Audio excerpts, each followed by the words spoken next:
on the future as the NBA Combine continues in Chi-Town.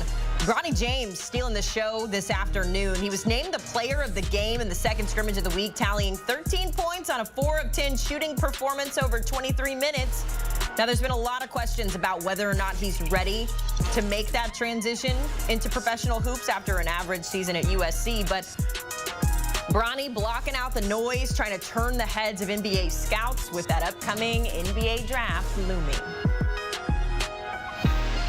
Let's bring in our NBA insider, Bill Reiter, to discuss. Bill, before we dive into the Bronny James news of today, I want to take you back to the Bronny James news of the other day when you were on the podcast saying, and I quote, he is so tiny.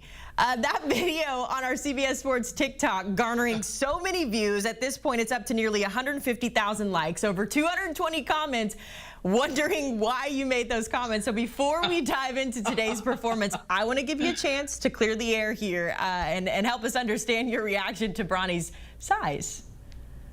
Yeah, because he looked tiny. I mean, the reality is that he's 6'1.5", and the first sort of time that I saw him on the floor with all the other players, he looked little. And actually, the context of this, Haley, is I didn't know if it was Bronny James because he's number 50. I haven't covered him before.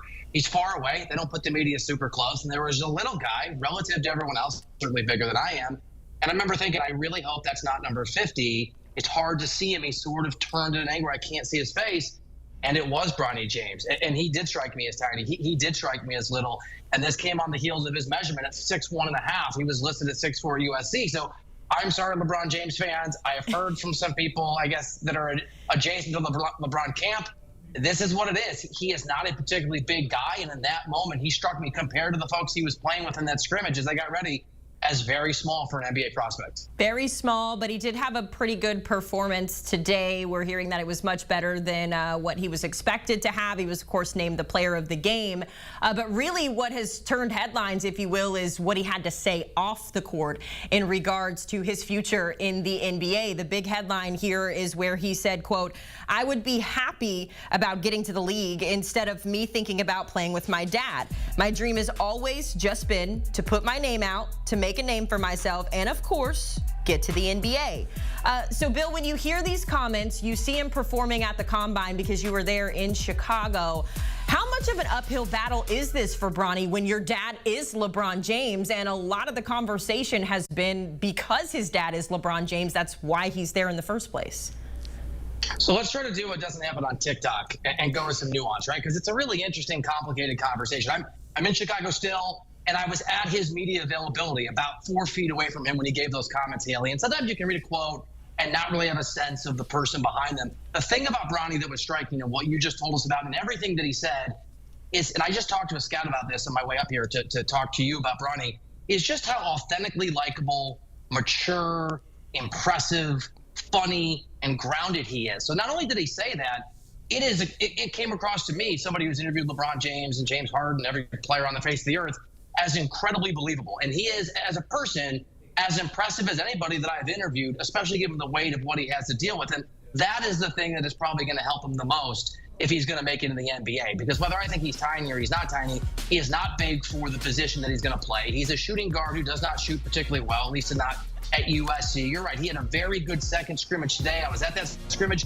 He was pretty awful yesterday. And so it's going to be a path and it's going to be difficult. I think the most encouraging thing for a player who is undersized, who did not shoot particularly well in his college career, who does not handle the ball well enough for how big he is. And yeah, look, his vertical was really good. His wingspan was 6'7". There are some measurables that were really impressive.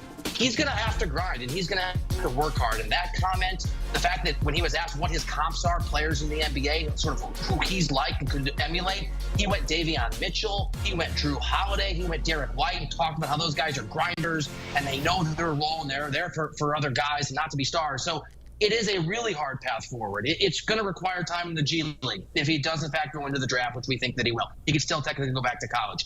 He's not going to be a superstar overnight. He has a lot to work on. He has a very difficult task in carrying that name, James, on his back, and really his first name, Bronny, after LeBron James.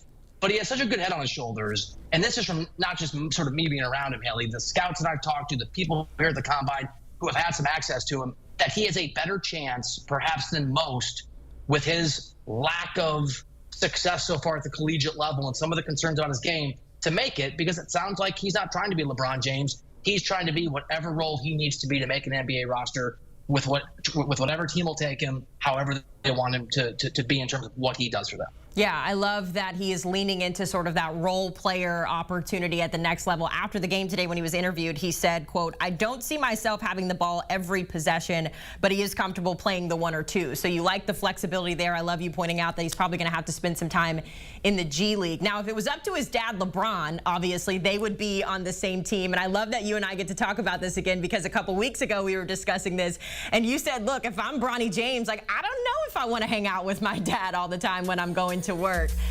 So while we wait to sort of figure out what the future for Bronny James is going forward, let's talk about LeBron, because his future with the Lakers kind of still up in the air as well.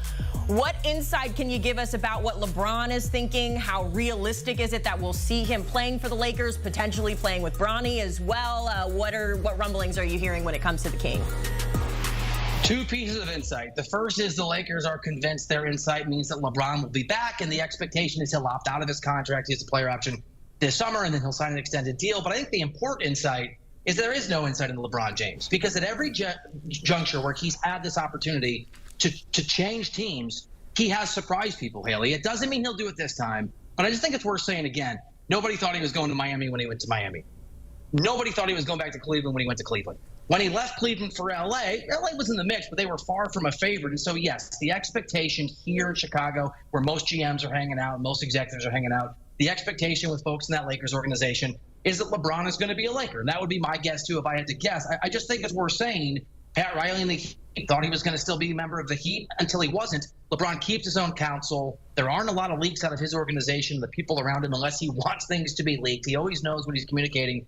So while I think he'll be a Laker because the Lakers think he's going to be a Laker next year, it's not a guarantee, and history tells us there's the possibility of surprises when it comes to LeBron James and where he decides to play when his contract is up. LeBron does what LeBron wants to do, and that is what we will have to watch as the next season comes up. Our social media influencer, Bill Reiter, joining us to discuss the Bronny James play at the Combine. Bill, we always appreciate you hanging out with us here on HQ. If you want more viral moments, hot takes, and fun conversation, make sure you're locked into the Beyond the Arc podcast with our guy, Bill Reiter, alongside John Gonzalez and Ashley Nicole Moss, as they react to the latest news across the association. Scan that QR code on your screen or listen in wherever you get your podcasts.